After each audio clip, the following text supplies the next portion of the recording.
ঘাটাল যেটা master plan সেন্ট্রালে করার কথা ছিল না, করেনি, কিন্তু আমরা অলরেডি 1,500 কোটি টাকার একটা মাস্টার প্ল্যান করেছি।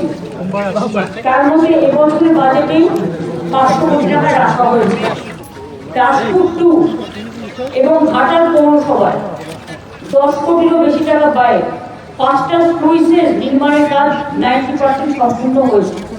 মানে ওই 500 কোটি টাকা এবারে বাজেটে রেখেছি, কাজটা শুরু হয়েছে। মোট কমপ্লিট হতে 2 বছর লাগছে, তার মধ্যে 6 মাস হয়ে গেল। ঘাটাল পৌরসভা এলাকায় 60 কোটি টাকা ব্যয়ে 2টো পাম্প হাউসের জন্য ওয়ার্ক অর্ডারও জারি করা হয়েছে। বর্ষার পরে কাজ শুরু হবে।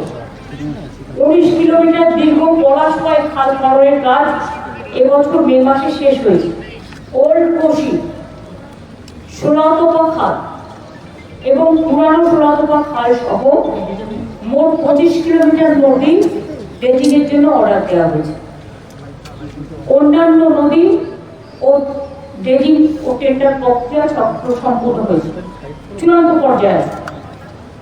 ঘাটাল পুরসভা এলাকায় শিলাবতী নদীর বাম পাড়ে 3.5 কিলোমিটার দীর্ঘ গার্ডওয়াল নির্মাণের জন্য পরিমিত যে জমির পরিমাণ, সেটাকে যতটা জমি কমানো যায় আমরা দেখব, আর চেষ্টা করব যে মানুষকে উচ্ছেদ না করে যদি কোনো রকম অ্যাভয়েড করে অল্টারনেটিভ কোনো রুট বাঁচা যায়, সেই জন্য স্যাম্পল সার্ভে শুরু হয়েছে।